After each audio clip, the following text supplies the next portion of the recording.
اب اس کیس کے بعد ایک اور کیس کی بات کرتے ہیں. جیسے ہم بات کر رہے تھے کہ کل براڈ شیٹ کمیشن کی انکوائری رپورٹ سامنے آئی تھی. اس کے بعد جب وفاقی وزیر فواد چودھری پریس کانفرنس بھی کر رہے تھے تو انہوں نے اندیا دیا تھا کہ آصف علی زرداری کے خلاف جو سوئس کیسز ہیں وہ دوبارہ کھولے جا سکتے ہیں, اور اس پر انہوں نے کہا کہ شکریہ براڈ شیٹ کا ادا کرنا چاہیے کہ جس کی وجہ سے تمام ان کے جو ریکارڈ ہے وہ سامنے آ گیا ہے. جناب یہاں پہ آپ کو بتاتے چلیں کہ وفاقی کابینہ کے اجلاس کے بعد بریفنگ دیتے ہوئے فواد چودھری نے بتایا کہ براڈ شیٹ کیس کی تحقیقات کے لیے جسٹس ریٹائرڈ عظمت سعید شیخ کی سربراہی میں قائم کیے گئے کمیشن نے سوئس کیسز کا اوریجنل ڈیٹا ریکور کر لیا ہے اور قانونی ٹیم سوئس کیسز کھولنے سے متعلق جائزہ لے رہی ہے. کیا کہا انہوں نے, سنواتے ہیں آپ کو. کے اوپر کرمنل کارروائی کابینہ نے دیا ہے. احمد بلال صوفی صاحب, حسن ثاقب شیخ صاحب اس وقت FBR میں ہیں, غلام رسول صاحب منسٹری آف لاء کے جوائنٹ سیکرٹری تھے, عبد الباسط صاحب سابق ڈپٹی ہائی کمشنر UK میں, Shahid Ali Baig director audit and accounts high commission تھے لنڈن میں, طارق فواد ملک براڈ شیٹ کا سارا کروایا تھا کانٹریکٹ. ان 5 حضرات کو مین ایکیوزڈ ڈکلیئر کیا ہے. آصف زرداری صاحب اس لیے بری ہوئے تھے, کہا گیا نیب کے پاس اوریجنل ریکارڈ موجود نہیں ہے سوئس اکاؤنٹس کا. بالکل جھوٹ بات تھی. براڈ شیٹ کمیشن کے جسٹس عظمت سعید صاحب کے شکر گزار ہیں جنہوں نے اوریجنل ریکارڈ ڈسکور کیا, اور اب سوئس اکاؤنٹس کا اوریجنل ریکارڈ حکومت کے پاس موجود ہے. زرداری صاحب کے اوپر بھی جو سوئس اکاؤنٹس ہیں وہ دوبارہ کھولے جا سکتے ہیں. سب سے بڑا معاملہ جناب, زرداری صاحب کے سوئس اکاؤنٹس کا کیس دوبارہ کھولا جا سکتا ہے. $60 ملین کا غالباً وہ معاملہ تھا, $60 لاکھ کا, جو کہ جس کے اوپر بات بھی کی جا رہی تھی. اب دیکھتے ہیں کہ جناب جب یہ معاملہ سامنے آیا, کیونکہ شروع میں تو کہا گیا تھا کہ جی اس کا اوریجنل ڈیٹا, اس کا اوریجنل ریکارڈ ہی حکومت کے پاس موجود نہیں ہے. کیس کی رپورٹ آنے کے بعد لگتا ہے, بلکہ نظر بھی آ رہا ہے کہ حکومت کے پاس اوریجنل ریکارڈ موجود ہے. صابر شاکر صاحب جناب ARY کے پروگرام دی رپورٹرز کے اینکر اور ہمارے اسلام آباد کے بیورو چیف ہمارے ساتھ اس وقت موجود ہیں, انہیں شامل گفتگو کرتے ہیں. صابر صاحب بہت شکریہ وقت دینے کے لیے. صابر صاحب, فواد چودھری صاحب نے کل تو بڑی حیرت انگیز بات ہے, فواد چودھری صاحب نے کل اس حوالے سے پریس کانفرنس کی اور بڑے نپے تلے جملوں میں انہوں نے بات کی, اور بات مکمل کرنے کے بعد جو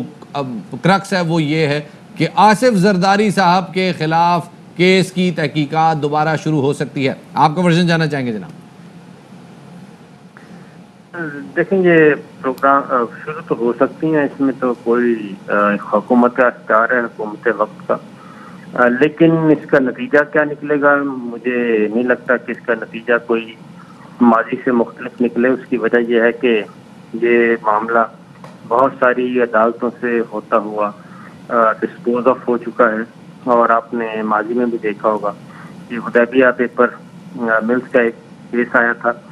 تو اس کو بھی کھولنے کی کوشش کی گئی تھی لیکن وہ بھی نہیں کھول سکا تھا, اور اس کو بھی بالآخر بند کر دیا گیا تھا. تو یہ بہت قصہ پرانا ہے, 90s کی دہائی کا یہ معاملہ ہے جی, اور 25 سال ویسے ہی گزر گئے ہیں, اور 25 سال کے بعد اس کو اثر نو شروع کرنا بہت مشکل ہوگا, اور پھر مزید 2-3 دہائیاں چاہیے ہوں گی کوئی اس میں سے ثمرآور کوئی چیز نکلے. تو مجھے نہیں لگتا کہ یہ ایک پولیٹیکل نیریٹو تو ہو سکتا ہے اور شروعات ہو سکتی ہیں, لیکن اس کے نتیجے میں کوئی حکومت پاکستان کو یا پاکستان کو کوئی فائدہ پہنچے گا, کوئی ریکوری ہوگی, اس کے چانسز بہت کم ہیں. لیکن اگر یہ کیسز کھلتے ہیں تو آپ کیا سمجھتے ہیں, آپ کی بڑی گہری نظر رہتی ہے تمام سیاسی معاملات پر, تو اگر ایسا ہوتا ہے تو موجودہ صورتحال کے اندر پیپلز پارٹی کیا کرے گی؟ پیپلز پارٹی کچھ بھی نہیں کرے گی. پیپلز پارٹی یہ کہے گی کہ یہ محترمہ بے نظیر بھٹو کی قبر کا احتساب کر رہے ہیں, اور وہ وطن کی خاطر قربان ہوئی, دہشت گردی کا نشانہ بنی, اور اب پہلے ذوالفقار علی بھٹو کی قبر کا احتساب کیا گیا, اب یہ محترمہ بے نظیر بھٹو کی قبر کا احتساب کر رہے ہیں, کیونکہ اس میں صرف زرداری صاحب نہیں تھے, اس میں مین ایکیوزڈ میں محترمہ بے نظیر بھٹو بھی شامل تھیں, اور اس میں وہ کیس میں نے اتفاق سے رپورٹ بھی کیا ہوا ہے, SGS کوٹیکنا کیس اور سوئس اکاؤنٹس, یہ سارے معاملات سپریم کورٹ نے اس کو واپس بھیج دیا تھا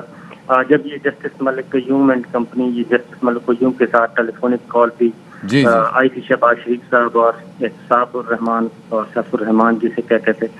تو ان کی کال بھی سامنے آ گئی تھی، وہ بھی سپریم کورٹ میں سبمٹ کروائی گئی تھی.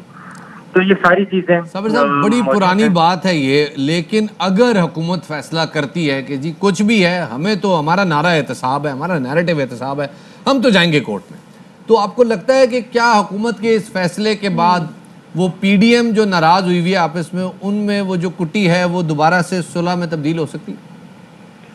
وہ نہیں ہو سکتی، کیونکہ اگین یہ معاملہ انہوں نے ہی شروع کیا تھا اور شریف فیملی ہی کی یہ ساری کارستانی تھی، انہی کے دور میں یہ شروع ہوا اور اسی کی وجہ سے آج تک زرداری صاحب اور بھٹو فیملی بھگت رہے ہیں. لیکن اصل چیز جو وہ بھی دیکھیں کہ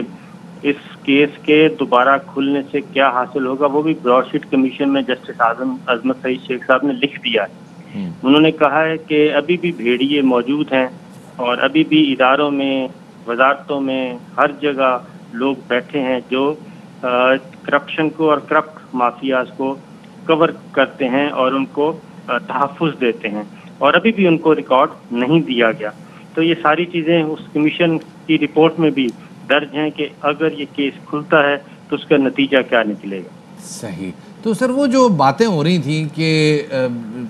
پی ٹی آئی جو ہے وہ پیپلز پارٹی پہ اس نے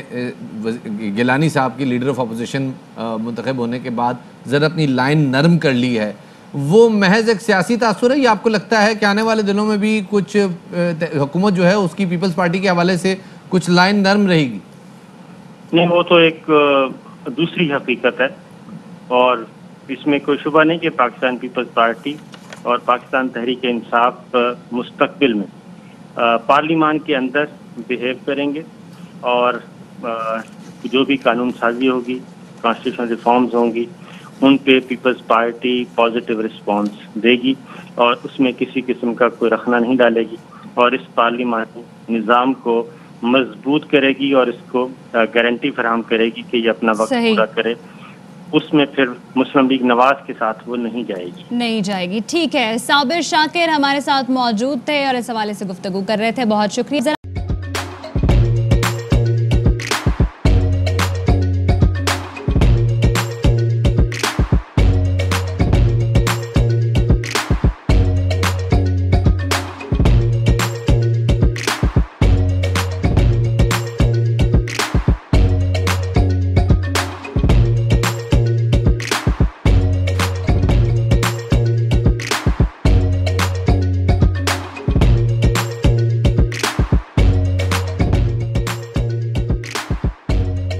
بدلاً من توفير 来自阿拉巴马州的一名 8-Net Helone 亚迪尼文。